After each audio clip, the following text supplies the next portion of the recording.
बिस्मिल्लाहिर्रहमानिर्रहीम। अस्सलाम वालेकुम नाज़रीन, आप यूट्यूब चैनल देख रहे हैं। मैं इमरान खान हूँ। पाकिस्तान की सियासत में भी अजीबोगरीब लतीफ़े चल रहे हैं। मियाँ नवाज शरीफ को जिन लोगों ने निकाला, मियाँ साहब उन्हीं की गोद में बैठकर पूछ रहे हैं कि मुझे क्यों निकाला। और 9 साल से मियाँ साहब को आज तक पता ही नहीं चला कि उन्हें क्यों निकाला। देखें, मियाँ नवाज शरीफ साहब जिस तरीके से अपने पूरे टब्बर को लेकर मिलिट्री एस्टेब्लिशमेंट की गोद के अंदर जाकर बैठे हैं और जिस तरीके से उन्होंने यास्मीन राशिद की सीट छीनी, उनकी बेटी ने महर शराफत की सीट छीनी, उनका भाई, उनके रिश्तेदार सारे जाली नशस्तों के ऊपर आए और 17 सीटों से उन्हें सादा अक्सरियत तक पहुंचाया गया।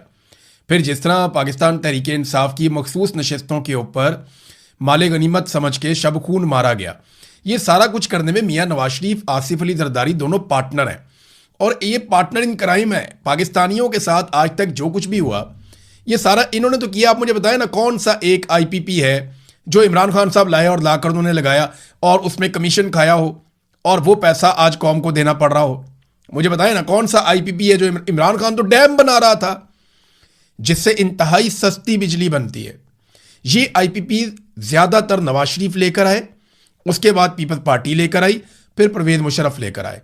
तो ये तीनों मिलकर इस तरह के रेंटल पावर मंसूबे लेकर आए या आईपीपीज लेकर आए जिन्होंने कौम की जड़ों को खोखला कर दिया। आज पाकिस्तानी वफाकी वजीर के कहने के मुताबिक जो 100 रुपया देता है बिजली के बिल में, उसमें 75 रुपए इनके किए किराए का देता है, यानी कैपेसिटी पेमेंट्स का देता है 75 रुपए। कैपेसिटी पेमेंट वो पेमेंट है जो बिजली आपने खरीदी नहीं, बनाने वाले ने बनाई नहीं, लेकिन उसके पैसे आपने दे दिए। मिसाल के तौर पे एक मिस्त्री आता है और वो आपको आकर कहता है कि जनाब मेरी कैपेसिटी है कि मैं ये दीवार आपकी 3 दिन में बना दूंगा और मैं आपसे 10,000 रुपये लूंगा। 3 दिन के बाद जो है वो दीवार 75% बनी नहीं और वो आपसे 10,000 रुपये मांग रहा है। तो आप उससे कहते हैं भाई तुमने तो बनाई नहीं तो 10,000 क्यों मांग रहे हो? तो वो कहता है जी मेरी कैपेसिटी तो थी कि मैं 3 दिन में बनाऊंगा, अब मैंने नहीं बनाई लेकिन आपने पैसे मेरी कैपेसिटी के मुताबिक देने हैं। तो इसी तरह ये कैपेसिटी पेमेंट है जो आप अदा कर रहे हैं। नवाज शरीफ साहब काफ़ी बुखलाए हुए दिखाई दे रहे हैं और ऐसा लगता है कि जैसे कोई डरा हुआ आदमी नहीं होता। मियाँ साहब घबराए हुए हैं, डरे हुए हैं, बुखलाए हुए हैं।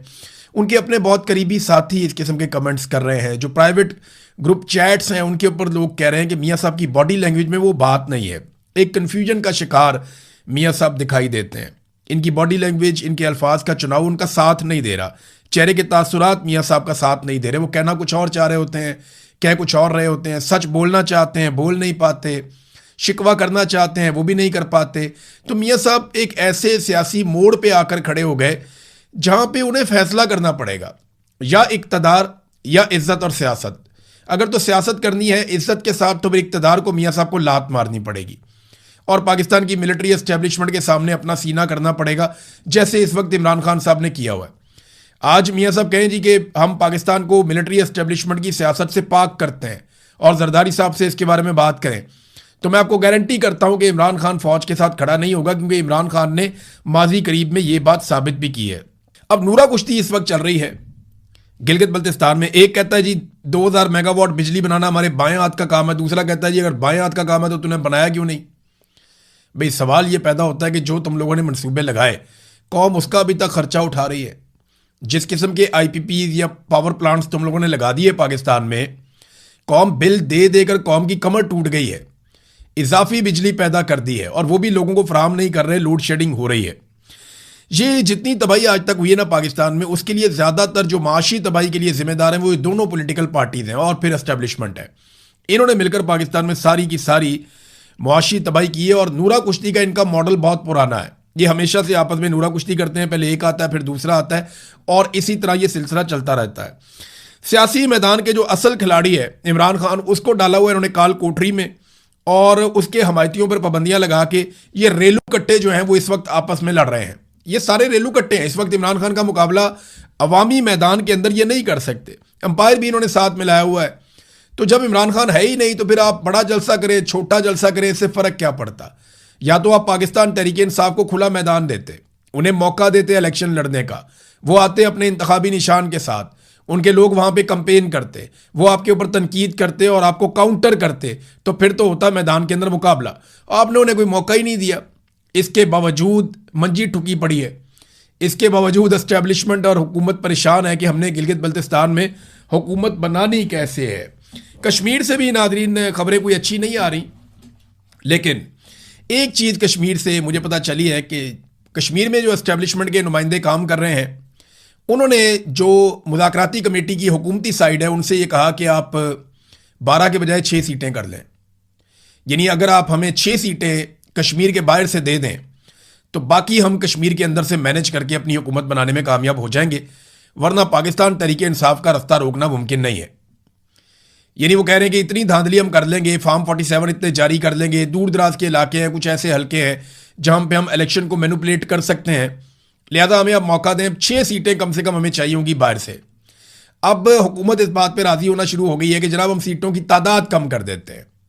ये वो महाजरीन की सीटें हैं जिनकी बुनियाद के ऊपर मिलिट्री एस्टेब्लिशमेंट कश्मीर के अंदर हमेशा से अपनी कठपुतली हुकूमत कायम करती आई है और इस मरतबा भी अपनी हुकूमत कायम करना चाहती है।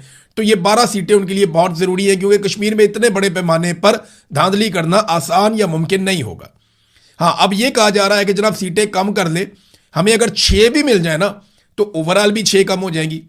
यानी अगर आप इसको फर्ज करें 50 हैं तो आप 6 कम करेंगे तो ओवरऑल भी तो नंबर कम हो जाएगा ना। तो अगर आप 6 भी हमें दे दें तो बाकी हम मैनेज कर लेंगे कश्मीर में से। तो हुकूमत इस बात के ऊपर कुछ हद तक राजी हुई है, ये खबरें चली हैं सोर्सेज से। लेकिन देखें कर क्या रही है पाकिस्तान की एस्टेब्लिशमेंट। पाकिस्तान की एस्टेब्लिशमेंट इस वक्त गिलगित बल्तिस्तान और कश्मीर को फतह कर रही है, और जहां पे इन्हें फतह करना था वहां क्या हो रहा है ये देखें। भारत पाकिस्तान का पानी फतह कर रहा है। भारत में एक तजवीज़ आई थी, अब उसके ऊपर काम हो रहा है और प्रैक्टिकली काम हो रहा है। ये मनसूबा 2029 में मुकम्मल हो जाएगा। अभी इसका पोल खोल दिया है हिमाचल प्रदेश के गवर्नर ने भी। वो कर ये रहे हैं कि दरियाए चनाब जो पाकिस्तान का पानी है, देखें जो सिंध तास मुआहदा था उसके मुताबिक 3 दरिया हमारे थे, 3 दरिया इंडिया के थे। हमारे दरिया कौन से थे? हमारे दरिया थे चनाब, सिंध और जेलम, जबकि इंडिया के थे सतलुज, ब्यास और रावी। अब हुआ ये कि इंडिया आहिस्ता आहिस्ता पाकिस्तान के पानियों पे कब्जा करता गया। उसने डैम्स बनाए, परवेज मुशर्रफ नहीं रोक सका, उसके बाद कोई और हुकूमत नहीं रोक सकी। तो इंडिया हमारे पानियों पे डैम बनाता रहा, हमारे पानियों के ऊपर रुकावटें खड़ी करता रहा और वहाँ पे मंसूबे बनाता रहा और आहिस्ता आहिस्ता पाकिस्तान को बंजर करने की साजिश पे अमल करता रहा। अब दरियाए चनाब जो एक बहुत बड़ा जरिया है पंजाब में ज़मीनों को सैराब करने का, हमारे बहुत सारे इजला ऐसे हैं जो खुश्क हो जाएंगे अगर इन्होंने कहीं चनाब और इसका पानी रोक दिया, चनाब का पानी कहीं बदल दिया। तो दरियाए चनाब से ये पानी निकालकर दरियाए ब्यास में मुंतकिल करने जा रहे हैं इंडियन सरजमीन के ऊपर। और ये सारा काम वो करने जा रहे हैं एक ज़ेरे ज़मीन वाटर वे के ज़रिए से। कोई टनल बनाएंगे, सुरंग बनाएंगे और उसके ऊपर काम हो भी रहा है।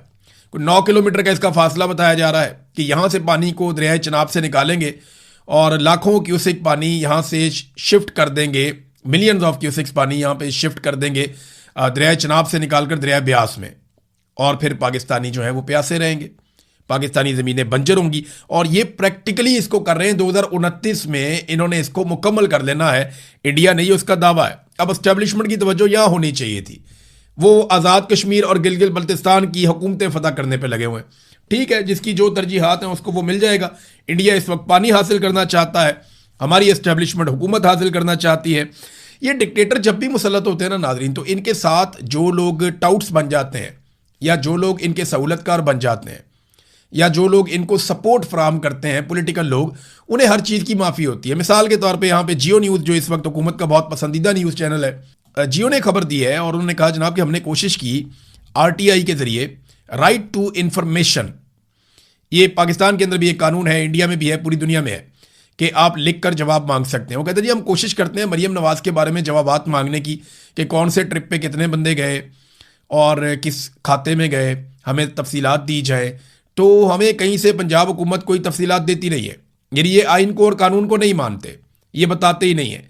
मरीम नवाज़ को 100 खून माफ़ हैं, बिलावल को और आसिफा को 100 खून माफ़ है, नवाज शरीफ यास्मीन राशिद की सीट पर चौड़े होकर बैठे हुए हैं, शहबाज शरीफ और उसके बच्चों को सब माफ़ है, फजलुर रहमान और उनकी फैमिली को सब माफ़ है, जमात इस्लामी की सत्ते खैरा है और MQM हमेशा हर डिक्टेटर के साथ मिल जाती है।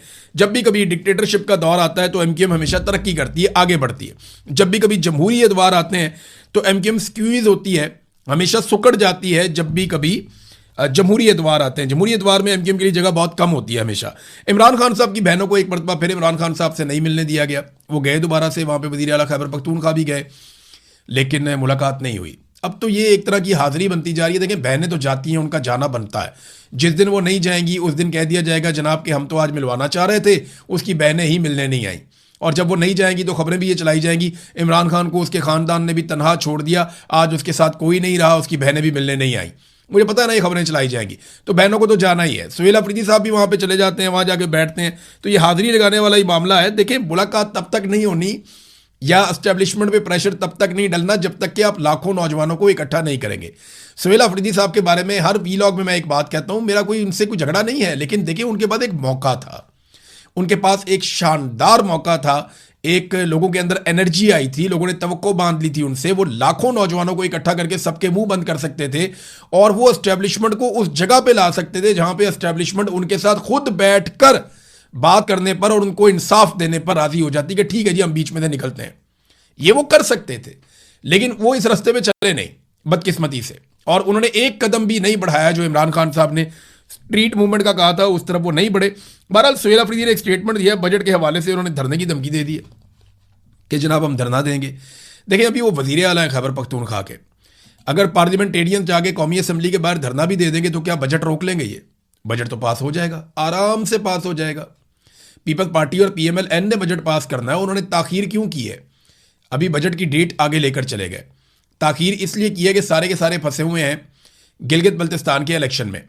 वहां से इलेक्शन जब एस्टेब्लिशमेंट इनको जितवा देगी तो ये पहुंचेंगे वापस इस्लामाबाद, एस्टेब्लिशमेंट इनको इलेक्शन जितवाएगी और ये एस्टेब्लिशमेंट और IMF की मर्जी का बजट पास करवाएंगे पीपल्स पार्टी और PMLN मिलकर।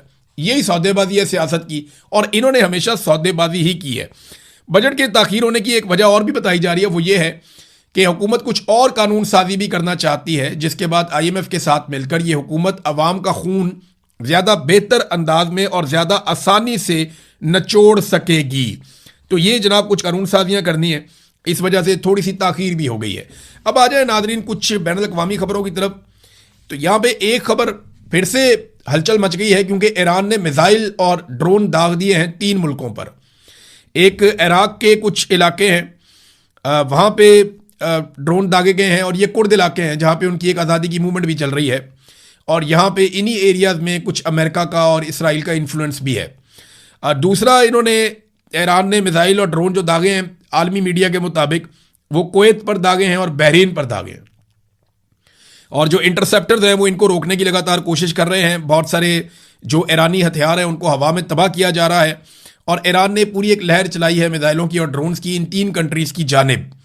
ये हुआ क्यों? जनूबी ईरान का जजीरा कशम है, वहां पर धमाकों के बाद ये उसके रद्द अमल के तौर पे हुआ है। समुद्र में भी कुछ झड़पें हुई हैं, कुछ जहाज भी जो है उनको नुकसान पहुंचा, और उसके बाद फौरी तौर पे ईरान का रद्द अमल सामने आया। लेकिन ईरान ने अब तक का एक सबसे खौफनाक स्टेटमेंट दे दिया। ये स्टेटमेंट उस नौयत का है जिस नौयत का स्टेटमेंट हम डोनाल्ड ट्रंप के मुंह से सुनते थे।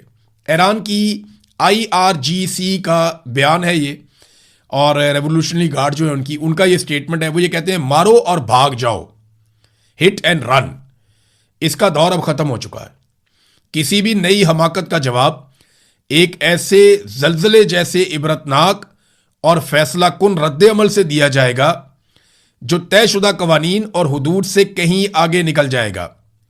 हम खित्ते में तमाम जारहियत पसंदों के हेडक्वार्टर्स और मफादात को राख के ढेर में तब्दील करने में जरा भी हिचकिचाहट महसूस नहीं करेंगे। ये बड़ी खौफनाक धमकी है। यानी जब से ये लड़ाई चल रही है तब से लेकर अब तक ईरान ने जितनी धमकियां दी हैं, ये धमकी उनमें सबसे खतरनाक है। जल्जले जैसा रद्द अमल का मतलब यह है कि बहुत हैवी किस्म की बम्बारमेंट की वो बात कर रहे हैं, और जल्जला तभी आता है जब कोई आप एटमी धमाका करते हैं। वैसे ये सवाल बार बार लोग पूछते हैं कि ईरान की एटमी सलाहियत कहां तक है। देखिए, इसके बारे में अब कोई नहीं जानता। जब तक ईरान के साथ मुज़ाकरात हो रहे थे, जंग से पहले का वक्त था, तब तक सबको पता था कि ईरान का एटमी मवाद कहां पे है। जिस वक्त अमेरिका ने और ईरान ने 2025 में जून में बमबारी की ईरान के ऊपर, उसके बाद से लेकर मामला खराब होने शुरू हुए। ईरान ने दोबारा मुज़ाकरात शुरू किए, लेकिन फिर से उनके ऊपर बमबारी कर दी गई। तब से लेकर अब तक किसी ने ना उस यूरेनियम को देखा, ना उसकी मिकदार, ना वो कहां पड़ी है, ना वो किस हालत में है, उसके साथ क्या किया जा रहा है, गुज़िश्ता लगभग 1 साल से दुनिया नहीं जानती। और ईरान 60% यूरेनियम को अफसूदा कर चुका था। अब ईरान को सिर्फ चंद हफ्ते चाहिए, या आप 1 महीना लगा लें, कि ईरान इसी यूरेनियम से एटम बम बना सकता है, उसके अंदर यह सलाहियत है। इसको मजीद अगर वो यूरेनियम को अफसूदा कर लेता है तो वो उस लेवल तक पहुंच जाएगा जिसके बाद वो इसको एटमी मवाद में कन्वर्ट करके अपने मिसाइलों के साथ लॉन्च कर सकता है।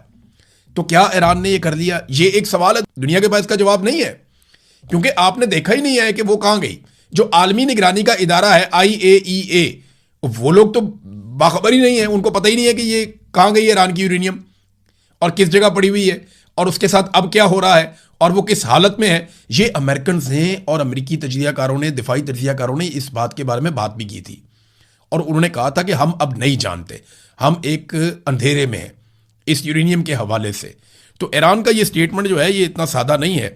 मार्को रूबियो ने इस जंग के बाद पहली मरतबा अमेरिकी सेनेट के सामने स्टेटमेंट दिया। एक तो बात उन्होंने गलत की, गलत बयानी का उन्होंने मुजाहरा किया। एक बात पे उन्होंने कहा जी कि ईरान में हमने हथियार फराहम नहीं किए और हम इसके खिलाफ हैं कि ईरान के रजीम को तब्दील करने के लिए वहाँ लोगों को हथियार दिए जाएं। मगर डोनाल्ड ट्रंप ने माजी करीब में खुद एक स्टेटमेंट दिया था जिसमें उन्होंने कहा था कि उन्होंने हथियार फराहम किए लेकिन वो काम नहीं हो सका, बल्कि उन्होंने कुर्दों से शिकवा भी किया कि हमने उन्हें हथियार दिए और उन्होंने उन हथियारों को उस मकसद के लिए इस्तेमाल नहीं किया। तो मैंने वो वीलॉग भी किया था कि डोनाल्ड ट्रंप के साथ प्रैंक हो गया, कुर्दों ने हथियार ले लिए अमेरिकन से लेकिन उन हथियारों को उस मकसद के लिए इस्तेमाल नहीं किया कि ईरान में रजीम तब्दील किया जाए। मार्को रूबियो ने कहा कि इसराइल को और अमेरिका को काफ़ी कामयाबी मिली है।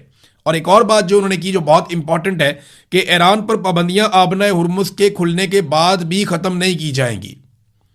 ये इंपॉर्टेंट है। अभी मुतालबा सबसे बड़ा यही है ना, एक तो आपने हुर्मुज को खोलो और दूसरा जो जौहरी मामला है उनके ऊपर हमारे साथ मुज़ाकरात करो। तो इसके बावजूद वो कह रहे हैं जी कि हम ईरान के ऊपर से पाबंदियां ख़त्म नहीं करेंगे।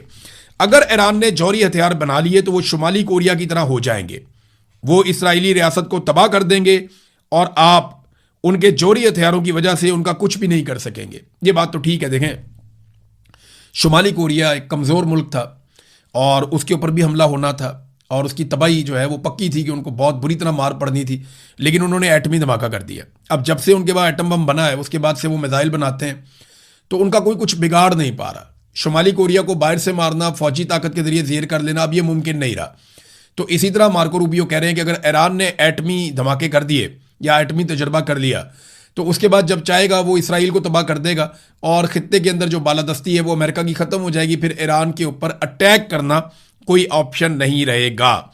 तो नादरीन, ये स्टेटमेंट्स हैं और ये चीज़ें मैंने आपके सामने रखनी। अब तक के लिए इतना ही। अपना ख्याल रखिएगा, अपने इस चैनल का भी। अल्लाह हाफ़िज़।